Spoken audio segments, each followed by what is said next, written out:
कि अपनी हट धर्मिता को छोड़ करके अभी उनको ये जो बहुजन एकता जो बन रही है, जो जितने भी जो ओपोजिशन की पार्टीज हैं ये बहुजन एकता बना रही हैं, जिससे कि 2024 के अंदर जो है बहुजन की सरकार हो, बहुजन का प्रधानमंत्री हो। तो मैं आप सभी चैनल के माध्यम से बहन मायावती जी से ये रिक्वेस्ट करूँगा कि भाई अपनी हट धर्मिता को छोड़ें और बसपा जो है बीजेपी की बी पार्टी है। चलिए हम सर्वप्रथम आप सभी मीडिया समाज बंधुओं का बहुत बहुत धन्यवाद और आप सभी को नमो बुद्धाय, जय भीम। और आपका प्रश्न ये है कि 23 जुलाई को नहीं, 23 और 24 जुलाई को 2 दिन के लिए ये जो कार्यक्रम था, ये जो बहुजनों के ऊपर अत्याचार और बहुजनों के अधिकारों की जो हकमारी हो रही है देश के अंदर, उसके विरोध में एक आवाज़ उठाई गई थी ऐतिहासिक रामलीला मैदान से।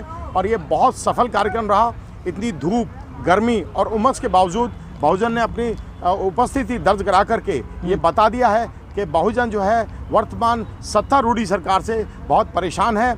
इतने सारे वक्ता थे, सभी को उन्होंने सुना और अब भोजन शुरू हुआ है। अब आप देख लीजिए 4:30 बजने वाले हैं। बिना खाए पिए लोगों ने सभी वक्ताओं को सुना। इसी से आपको उनकी पीड़ा का, उनके दर्द का एहसास होना चाहिए कि किस प्रकार से जो बहुजन है, जिसकी आवाज़ को बिल्कुल सुना नहीं जा रहा है, जिसके ऊपर नाना प्रकार के अत्याचार हो रहे हैं। अभी आपने मणिपुर की घटना देखी, जो महिलाओं के ऊपर इतना, मतलब जिनको शब्दों में कहना भी थोड़ा सा मतलब शर्म सी आती है।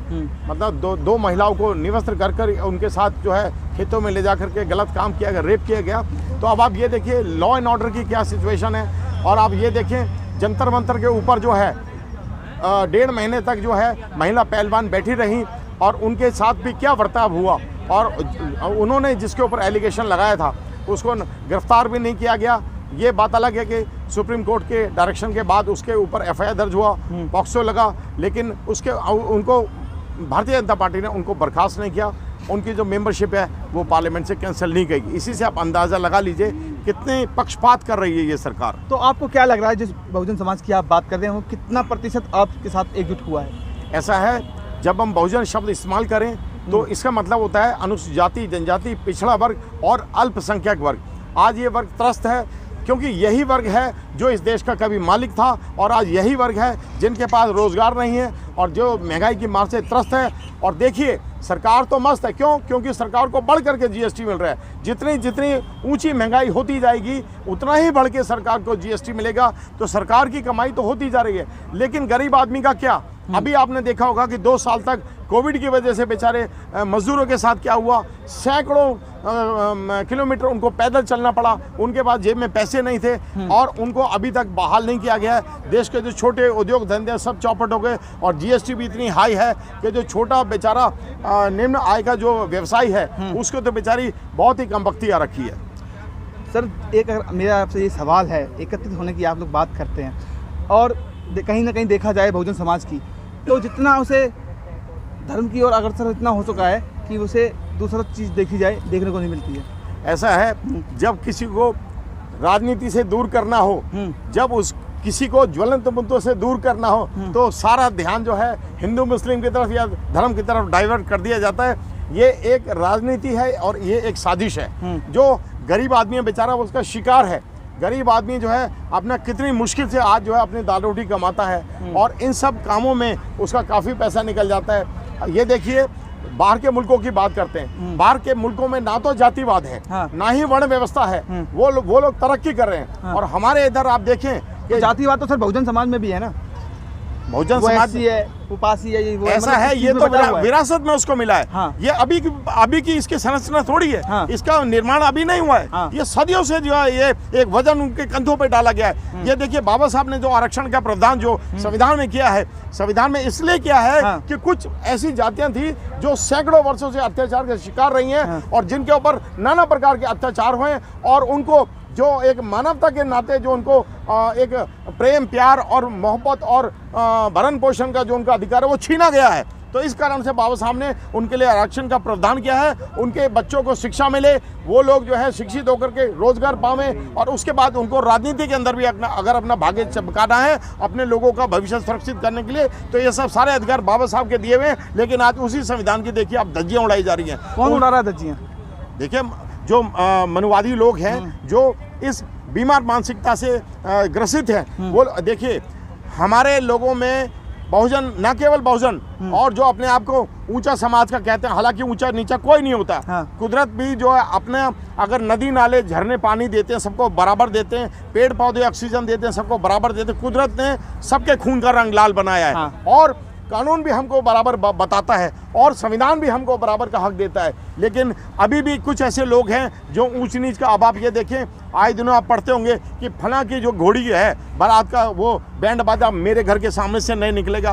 और अभी आपने देखा पिछले साल एक 8 साल के बालक इंद्र कुमार मेघवाल का सीहोर जिला राजस्थान में केवल शिक्षक ने इसलिए उसकी पिटाई कर दी और इतना मारा कि उसकी जान निकल गई, क्योंकि उसने गर्मी में उसके मटके से पानी पी लिया था। हाँ। मास्टर की मटकी से पानी पी लिया और उसकी इतनी ज़्यादा पिटाई करी कि वो बच्चा मर गया। तो इससे पता पड़ता है कि कितना भेदभाव, छुआछूत और ऊंच नीच का जो भाव है ये वायरस अभी तक जिंदा है। सरकार चाहे किसी की भी हो, चाहे कोई भी राज्य हो, दलितों की बात करें, बहुजनों की बात करें, उन पर अत्याचार जो है कम नहीं होता है।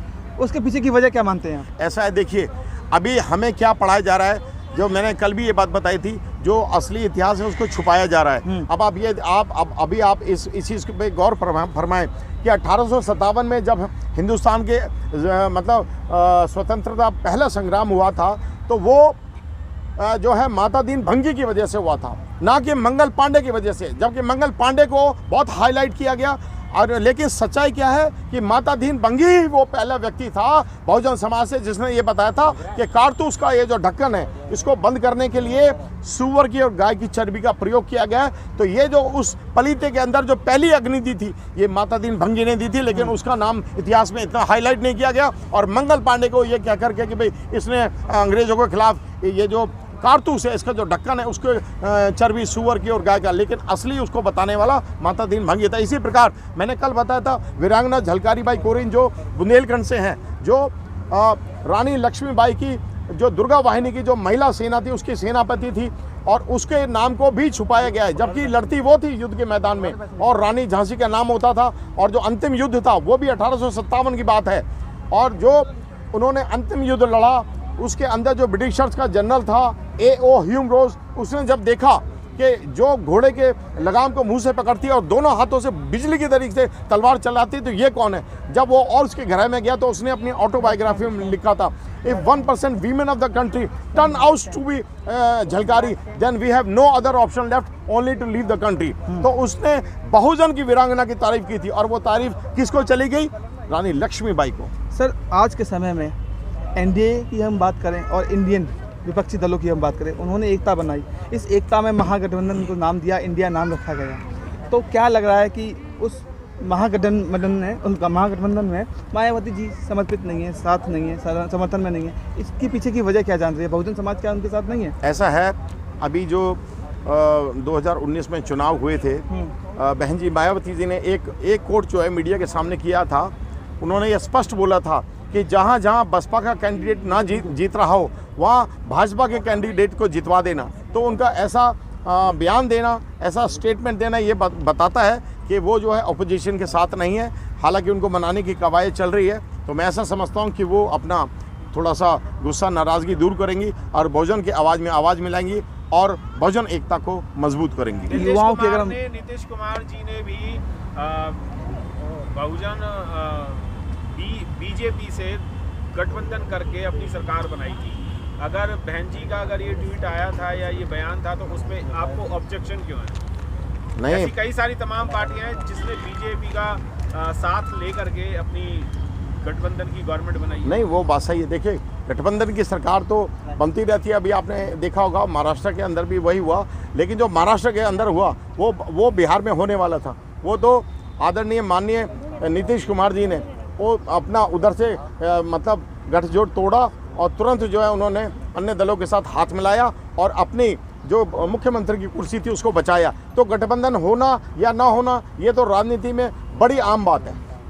आम बात है, पर आपने सीधा टारगेट बहन कुमारी मायावती जी को किया। मैंने इसलिए ये क्वेश्चन किया है, क्या अगर बहन जी नहीं आती हैं आपके साथ तो आप यही मान लेंगे कि वो बीजेपी के साथ हैं?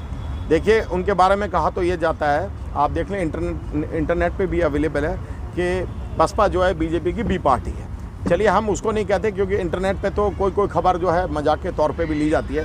लेकिन मैं तो आप सभी के बहुजन समाज के चैनल के माध्यम से बहन मायावती जी को, उनका हम सम्मान करते हैं। मैं ये विनती करना चाहता हूँ कि अपनी हठ धर्मिता को छोड़ करके अभी उनको ये जो बहुजन एकता जो बन रही है, जो जितने भी जो ओपोजिशन की पार्टीज़ हैं, ये बहुजन एकता बना रही हैं, जिससे कि 2024 के अंदर जो है बहुजन की सरकार हो, बहुजन का प्रधानमंत्री हो। तो मैं आप सभी चैनल के माध्यम से बहन मायावती जी से ये रिक्वेस्ट करूंगा कि भाई अपनी हठ धर्मिता को छोड़ें और बहुजन का, ओपोजिशन का साथ दें।